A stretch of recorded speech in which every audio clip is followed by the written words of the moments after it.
설교 예고를 잘 안 하는데 이번 주에는 큐티에 대해서 말씀을 드리겠다라고 그렇게 알려드렸었습니다.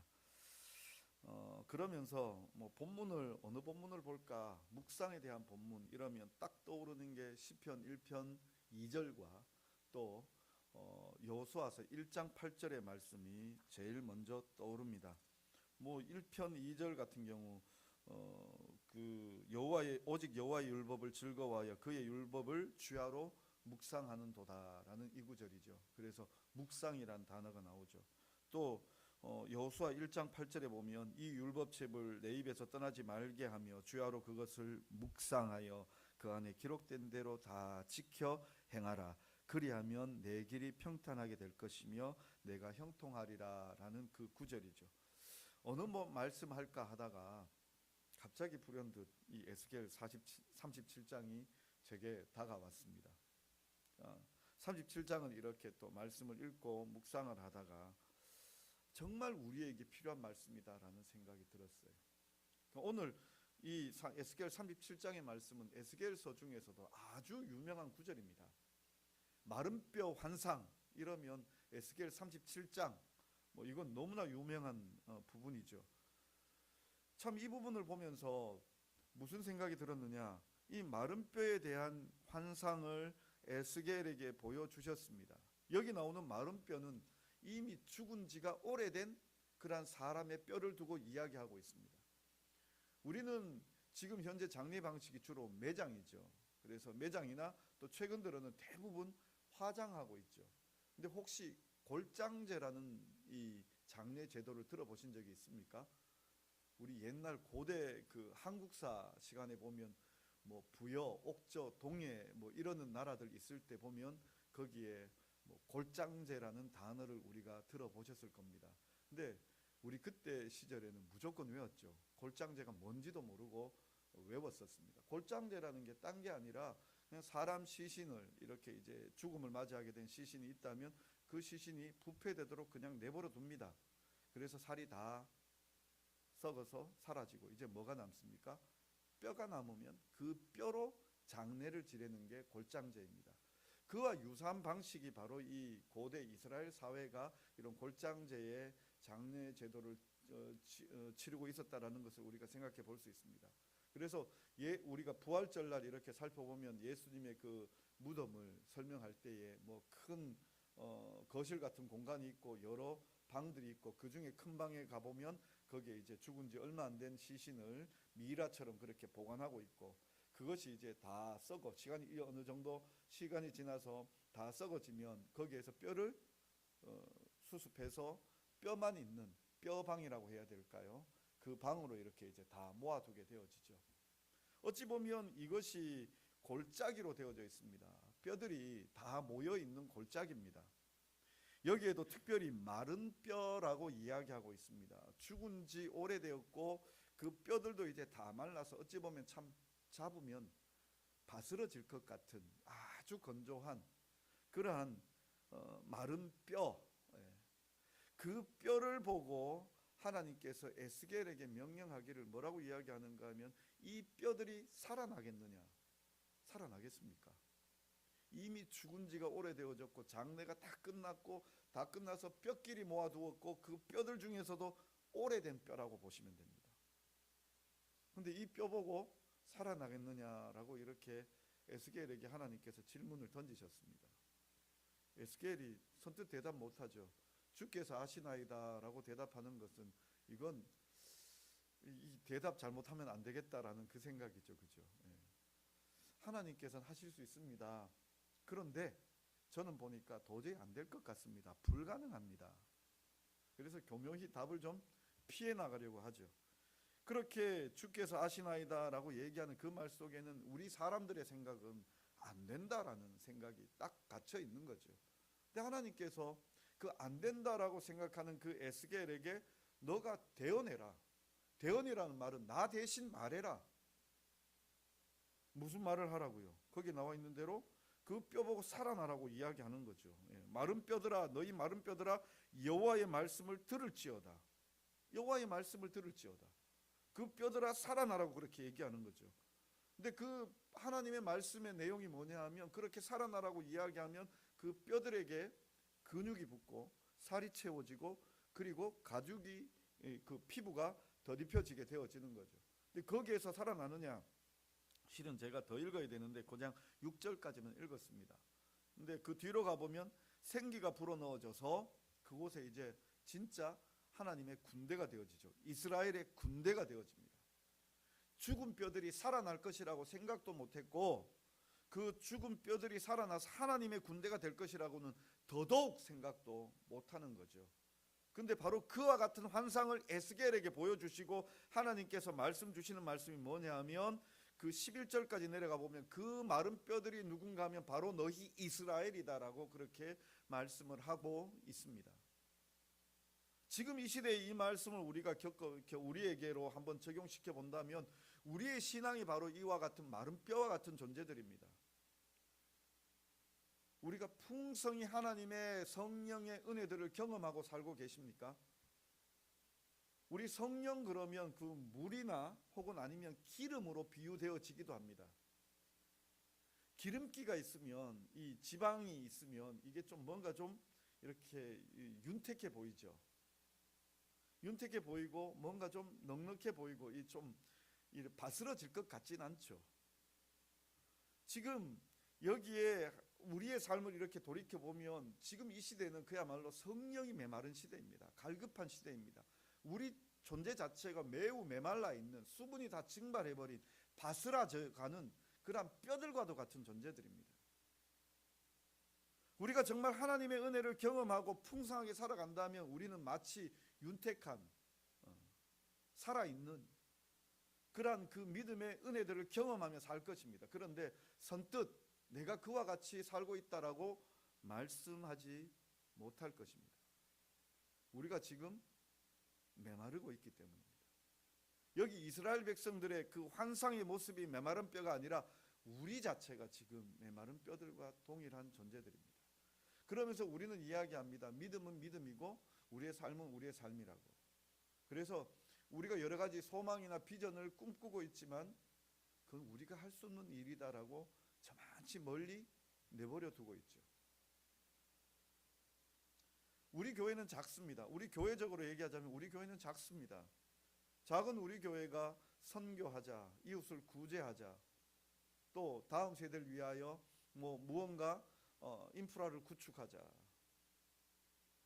그렇게 말씀드리면 저에게 분명히 아니 제 자신도 그렇게 생각합니다. 우리가 뭘 할 수 있지? 우리는 교회도 작은데 사람도 적은데 물질도 재정도 부족한데 우리가 뭘 할 수 있지? 먼저 그 생각부터 듭니다. 아, 우리는 할 수 없는데 라는 이 생각이 먼저 듭니다. 마치 죽은 존재가 아무것도 할 수 없는 것처럼 우리가 아무것도 할 수 없다라고 그런 생각이 듭니다. 근데 오늘 하나님께서 우리에게 그 말씀하시는 게 뭐냐면 이 죽은 뼈들에게 대언하라고 하신 것처럼 우리에게도 오늘 말씀을 주신다는 겁니다. 죽은 뼈들이 살아나는 방법이 뭐냐라고 이야기할 때 바로 이 말씀이라는 거예요. 우리가 하나님의 은혜를 경험하기 위하여 우리가 계속해서 제가 지금 몇 달째 하나님의 은혜를 경험하자, 하나님을 체험하자라고 말씀을 드리는데 그 방법 첫 번째가 뭐냐라고 얘기할 때 바로 이 말씀으로 우리가 경험해 보는 겁니다. 근데 그 말씀을 경험한다는 것, 그 방법을 우리가 아느냐? 제가 자꾸 말씀은 이야기하는데 그 말씀을 우리가 어떻게 가까이 할 것인가? 내가 어떻게 다시금 그 말씀을 듣고 그것을 깊이 깨닫고 경험할 것인가? 이 문제는 또 다른 문제가 되어지거든요. 제가 어제 몇 달 만에 테니스를 치러 갔습니다. 그러니까 우리 지난 봄에 한번 야외 예배를 나갔었죠. 그때 물건 싣고 내리다가 이 오른쪽 손목과 이 엄지 손가락이 있는 데를 어떻게 삐끗한 것 같아요. 전 한 일주일 정도는 좀 붓기도 하고 그래서 병원 가서 이렇게 치료를 받았는데 엑스레이 찍어 보니까 특별한 거 안 나와요. 그 대신 이게 뭔가 잡지를 못하는 거예요. 이거를 심지어는 처음 되게 아플 때는 집사람에게는 좀 안 아픈 척 했지만요, 이 컵 이렇게 제보 올리는 것조차도 잘 안 되더라고요. 너무너무 힘들었어요. 그러니까 당연히 그때부터 테니스를 못 쳤습니다. 그러니까 라켓도 못 잡으니까. 그래서 이게 뭐 금방 지나가겠지 했는데 통증 클리닉 다녀도 안 낫고 침 맞으러 가도 안 낫고 아이고 나을 때까지 뭐 기다리지 뭐 하고는 그냥 몇 주 다니다가 그냥 내버려 뒀더니 이제서 조금 이제 좀 자연스럽습니다. 그런데요, 목사가 신방을 받았습니다. 추석 되기 전에 우리 그 테니스 동호회 회장님이 찾아왔어요. 요즘 목사님 뭐해요? 테니스 치러 안 나와요? 그렇게 신방을 받았습니다. 신방을 받고 나니까 안 나갈 수 없어서 예, 손목 낫는 대로 나갈게요 하고는 그래서 이제 어제 나갔었거든요. 나가서 이렇게 치는데 되게 뻘쭘하더라고요. 어제 아침에도요. 아침에 일찍 일어났어요. 일찍 일어나고 이렇게 이제 아침에 조금 말씀 보고 준비하고 이렇게 하고 나갈까 말까 계속 갈등이 되는 거예요. 그러면서 문득 드는 생각이 이런 거예요. 두 가지 생각이 들었는데, 하나는 지금 코로나 때문에 우리 교회에도 이제 장기 결석하시는 분들이 계십니다. 그러니까 나오시기가 참 어색하겠구나 이 생각이 들었습니다. 우리가 가끔 연락드리고 또 전화도 드리고 이렇게 만나기도 하는데 나오시기가 좀 어색하겠구나 이 생각도 들었습니다. 그래서 더 기도하고 또 더 연락 드려야 되겠다 이 생각이 들었고요. 또 하나가 뭔가 하면은요, 뭔가 우리가 다시 잊어버렸던 옛 습관을 다시 일으킨다는 게 이게 쉽지가 않겠다라는 생각이 들었습니다. 그러니까 이 한 주간 내내 저는 큐티 이 경건의 시간을 어떻게 다시 시작하게 할 것인가, 또 우리가 하나님의 말씀을 가까이 하게 할 것인가, 이 고민으로 설교를 준비해 왔었는데 막상 어제 아침에 내가 이제 그 운동하러 나가는 거 생각하니까 좋은 습관이라도 다시 시작한다는 게 이게 결코 쉽지가 않구나. 좋은 습관이라도 우리가 이미 경건의 시간이나 성경 읽기나 이런 것들을 우리가 이미 경험해 왔었어요. 경험해 왔었는데 이걸 다시 시작한다는 게 계속 쭉 하고 계신 분들도 계시겠지만 우리가 다시 시작해야 되는 그런 입장이라면 이게 다시 시작한다는 게 결코 쉽지 않다라는 생각이 들었습니다. 그렇지만요, 어떻게 해야 됩니까? 해야 됩니다. 해야 됩니다. 우리가 결심하고 발을 떼야 됩니다. 제가 어제 진짜 나가면서요, 나가야 되나 말아야 되나 고민했습니다. 나가기가 되게 어색하더라고요. 근데 나가보자 이러면서 그 마음으로 이제 라켓 챙겨서 이제 내려갔었습니다. 성경 읽기도 마찬가지거든요. 성경 잘 읽고 계십니까? 묵상하고 계십니까? 우리가 묵상해 봤잖아요. 성경 읽어 봤잖아요. 그래서 내가 읽으면 되지로 생각을 합니다. 그러니까 제가 몇 달 전에 몇 년 전이네요. 벌써 한 2, 3년이 되었는데 몸무게를 10kg 가까이 빼본 적이 있습니다. 10kg 가까이. 근데 금방 요요로 다시 몸무게가 돌아오긴 돌아왔는데요. 지금도 이제 그 원래 몸무게로 돌아와서 이렇게 되어져 버렸는데, 근데 그때 그 경험이 있으니까요.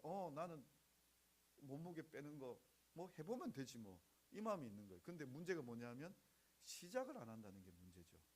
시작을 안 한다는 게.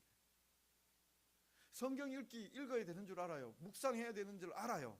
또 내가 그 말씀을 읽으며 은혜를 경험하고 묵상을 하며 은혜를 경험하고 거기에 은혜들이 있다는 걸 알아요. 근데 뭐냐면 시작을 안 해요. 결심하고 시작을 안 한다고요. 우리가 정말 이런 부분에서 쉽지가 않죠. 쉽지가 않아요. 근데요, 첫 번째로 뭐가 다시 필요한가 하면요, 말씀 읽겠다, 묵상하겠다는 결심이 필요합니다. 오늘 우리가 다시 살아나야 된다면 그 결심하셔야 됩니다. 내가 하나님의 말씀을 읽겠다, 하나님의 말씀을 묵상하겠다, 그렇게 딱 결심하셔야 합니다.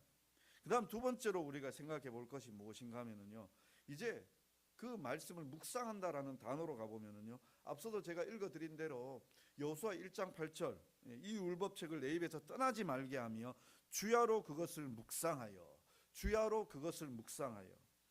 시편 1편 2절에 오직 여호와의 율법을 즐거워하여 그의 율법을 주야로 묵상하는도다. 주야로 묵상하는도다. 이 묵상하다라는 이 말이 영어로는 meditate죠. 묵상하다. 근데 히브리어 원어로 보면은요, 이게 슬픔 내지는 어떤 불안감 또 고뇌 이런 것들로 중얼중얼거리는 이야기를 합니다. 슬픔, 불안감 혹은 그런 고뇌들 가지고 중얼중얼거리는 거예요. 우리가 실은 좋아서 이렇게 막 중얼중얼거릴 수도 있죠. 그건 흔히들 중얼중얼거린다고 얘기하는 게 아니라 쫑알쫑알거린다라는 거죠. 예. 특히 어린아이들 보면 좋은 일이 있으면은요, 기분이 들뜨기 시작합니다. 기분이 들떠서 쉼 없이 막 지적입니다. 저도 이제 그걸 들을 때, 특히 우리 꼬맹이 같은 경우 기분이 좋아서 막 얘기하면, 제 기분이 좋으면은요, 저도 같이 여유가 있고 기분이 좋으면 마치 너무 그 소리가 예쁜 새소리처럼 들려지지만, 내가 지금 복잡하고 고민이 많은데 옆에서 그렇게 막 들떠서 얘기하면은 잠깐만 이야기하고 싶어요. 너 잠시만 좀 말 안 하고 가만히 있을 수 없겠니? 라고 그렇게 얘기하고 싶어요. 근데 거기에는 그건 메디테이트가 아니에요. 묵상하다가 아니에요. 우리가 정말 비통하고 아니면 고뇌에 빠져 있는데 이걸 나도 모르게 중얼거리고 있는 거예요. 어떡하지? 야, 지금 이거 고민인데 이거 어떡하지? 방법이 없는데 이거 어떡하지? 그런 그 중얼거림들 있잖아요. 내가 지금 오늘 누구를 만나봐야 되겠다. 내 혼자 소리 지금 할 수 있잖아요. 그죠? 너무 고민이 되어지니까, 너무 힘이 드니까 그런 중얼중얼거림들. 또 아니면 내가 지금 마음이 힘들고 어렵기 때문에 뭔가 경구라든지 좋은 교훈의 말들을 자꾸 생각하면 그래 맞다 그 말이 맞다 그 말이 맞다 자꾸 중얼거리는 거 있잖아요. 그게 바로 이 메디테이트 중얼거림, 이 묵상하다거든요. 하나님의 말씀을 주야로 묵상하는도다. 하나님께서 여호수아에게 주신 말씀이 뭐냐면 말씀을 묵상해라예요. 말씀을 중얼중얼거려야 해요. 그리고 복 있는 사람이 어떤 사람인가 하면은 그렇게 말씀을 묵상하는 사람들, 말씀을 중얼중얼거리는 사람들, 그 사람들이 복이 있다라고 이야기해요. 상황이 어떠한가 하면요, 여호수아는 중압감을 못 이기는 위치를 받고 있는 거예요. 모세가 죽었습니다. 모세가 죽고 난 다음에 이제 이스라엘 백성들을 이끌고 가나안 땅 데리고 들어가야 됩니다. 지도자가 되어버렸습니다. 그 지도자 수업을 모세의 곁에서 많이 받아왔지만 이제는 그 모세가 사라져버렸습니다. 사라지고 이제는 자기가 우뚝 서야 합니다. 어떻게 해야 될까요? 그 중압감을 어떻게 이겨야 될까요? 근데 하나님께서 주신 말씀이 뭐냐 하면 주야로, 말씀이 내 입에서 떠나지 말게 하고 주야로 그것을, 말씀을 묵상해라. 말씀을 묵상해라. 우리의 삶이 힘들고 어렵고 어디로 가야 할지 나아갈 바를 알지 못할 때 우리가 그 방향으로 좌우로 치우치지 아니하고 나아갈 수 있는 것은 말씀 묵상 때문에 나아갈 수 있습니다. 내가 복 있는 삶을 살고 싶고 그 복을 계속해서 누리고 싶다면 말씀을 즐거워하고 그 말씀을 계속해서 묵상, 중얼거려야 합니다. 말씀을 가까이 해야 합니다.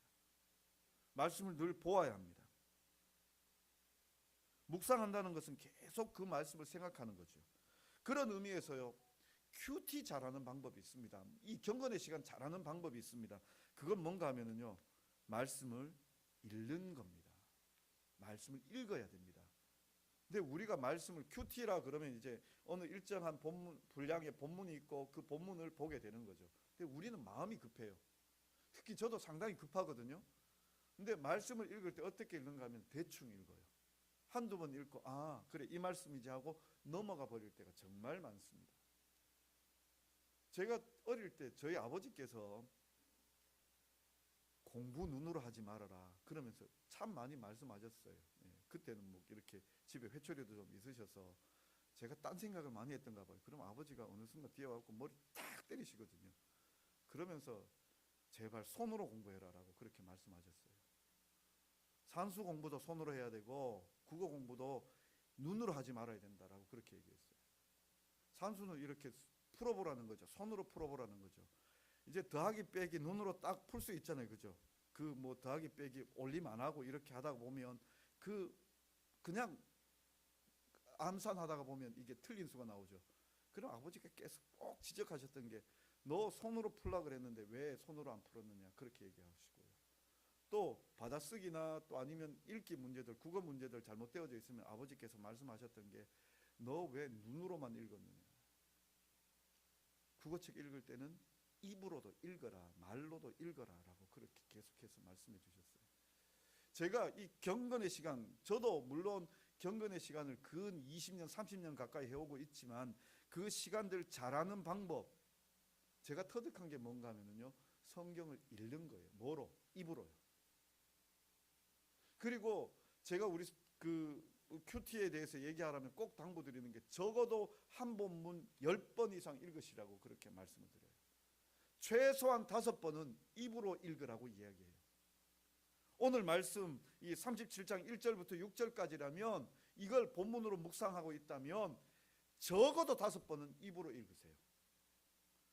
그리고 그렇게 5번 읽고 난 다음에 5번 정도는 눈으로 읽으십시오. 그러면 이 본문 내 눈에 들어올까요, 안 들어올까요? 내 마음에 들어올까요, 안 들어올까요?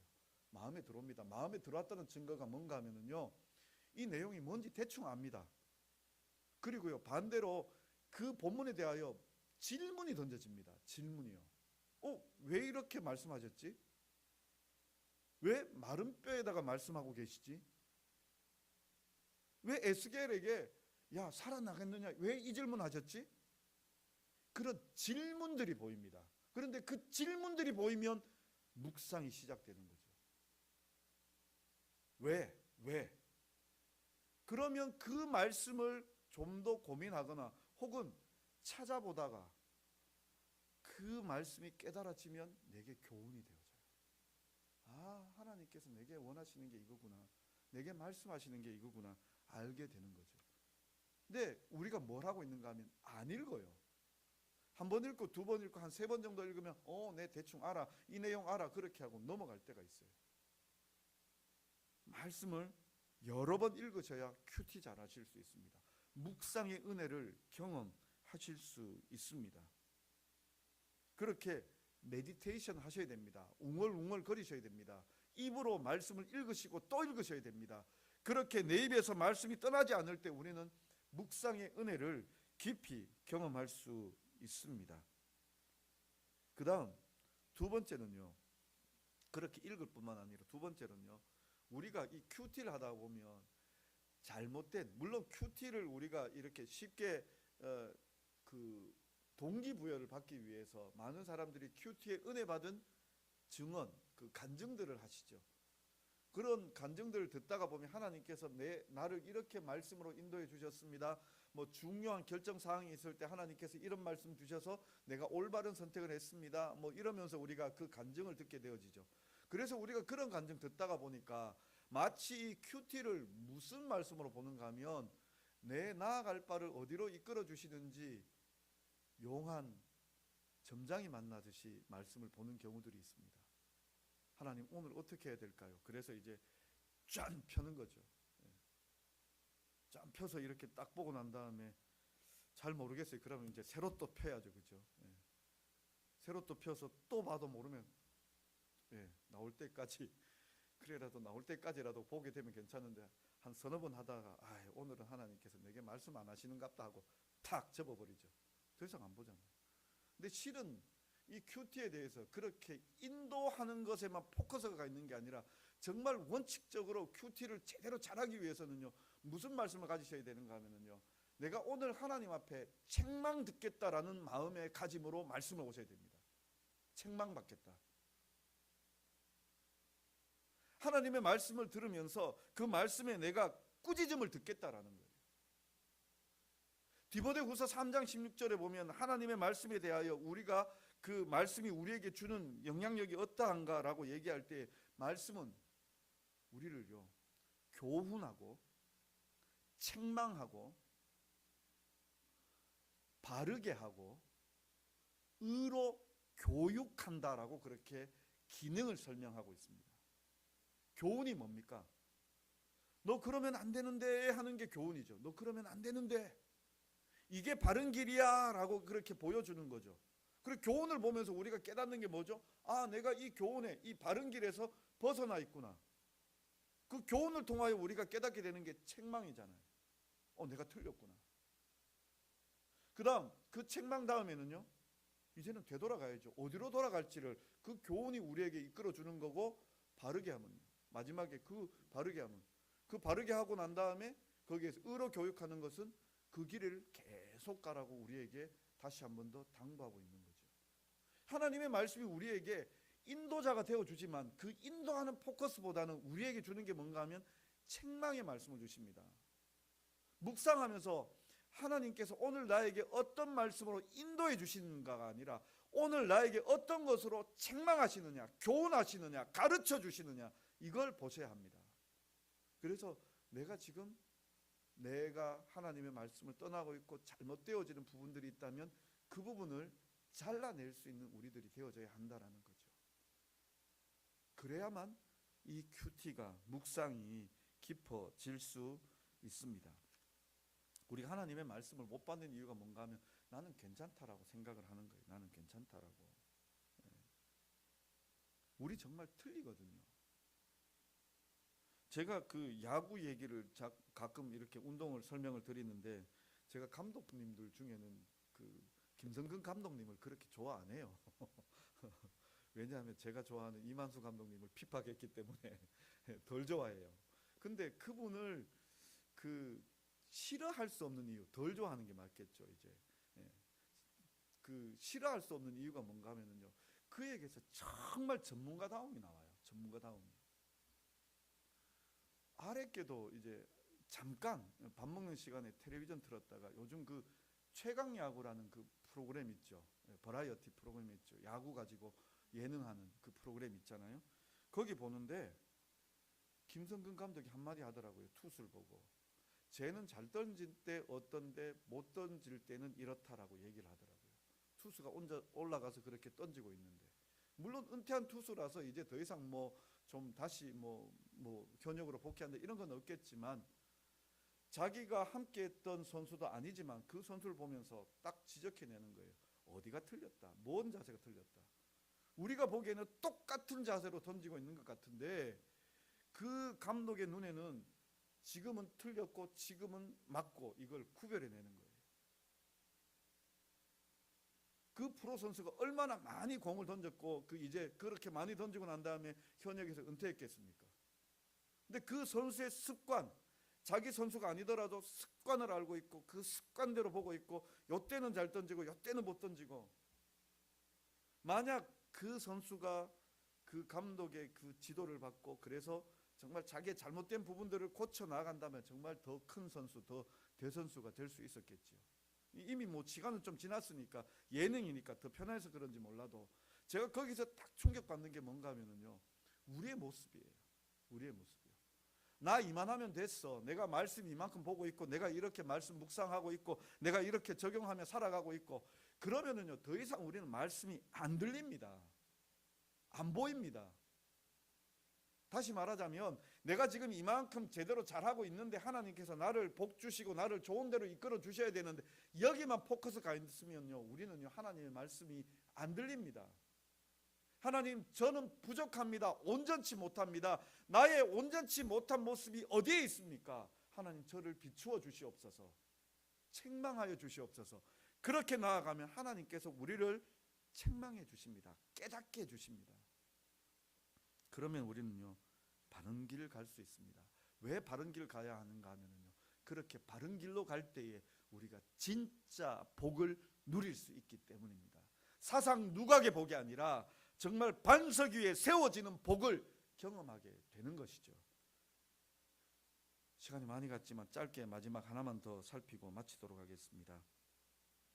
이제 첫 번째가 많이 읽으셔야 되는 거고요. 두 번째, 입으로 소리 내어서 읽으셔야 되는 거고요. 두 번째는 책망받겠다라는 마음으로 받으셔야 된다는 거고요.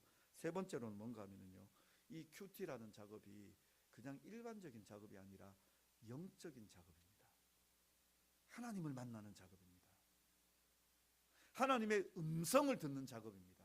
영적인 작업이거든요. 그냥 단순히 우리가 국어책 읽고 교훈집에 책을 읽고 좋은 글귀를 읽고 감동을 얻고자 하는 게 아니라 하나님을 만나는 작업이에요. 그래서 뭐가 필요한 거면요, 기도가 필요합니다.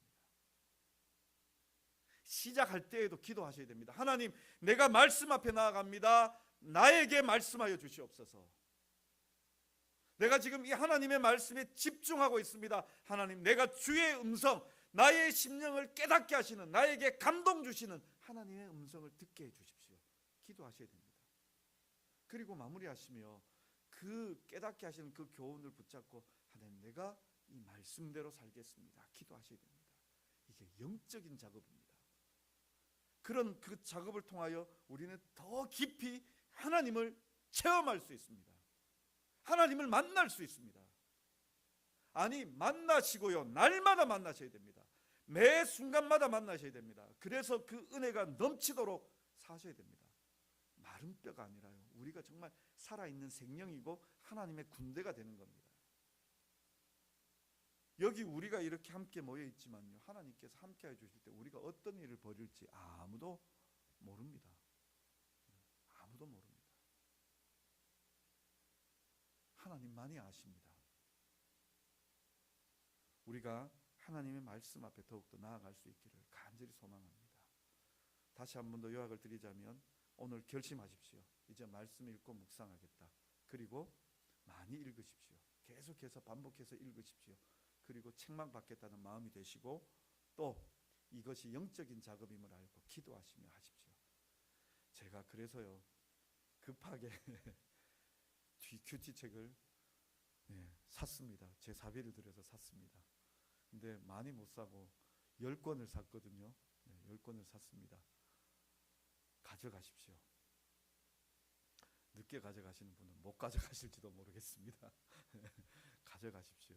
가져가시고, 그리고 이 한 주간 말씀으로 동행하십시오. 말씀을 읽으십시오. 큐티 하십시오. 저 큐티 할 줄 잘 모르겠는데 그냥 이 한 주간 제가 오늘 말씀드린 거 그냥 그러면 읽으십시오. 10번씩 읽으십시오. 그리고 뭐 느껴지는 거 옆에 끄적이십시오. 제가 다음 주에는요, 큐티, 소위 말하는 D형 큐티라고 하는 그 큐티의 방법을 제가 알려드리겠습니다. 더 깊이 말씀을 경험할 수 있도록 제가 또 알려드리겠습니다.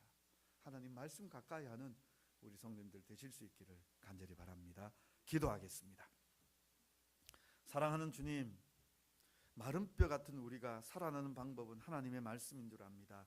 아버지 하나님, 참으로 우리에게 말씀의 은혜 더하여 주시옵소서. 그래서 우리가 살아나고, 우리 한 사람 한 사람이 살아나고, 우리 안동 제자교회가 살아나고, 그리고 이 한국 교회가 살아나는 귀한 은혜 우리에게 더하여 주옵소서. 예수님의 이름으로 기도드리옵나이다. 아멘. 우리 다 자리에서 일어나셔서 우리 찬송가 204장입니다. 찬송가 204장 우리 찬송 드리겠습니다.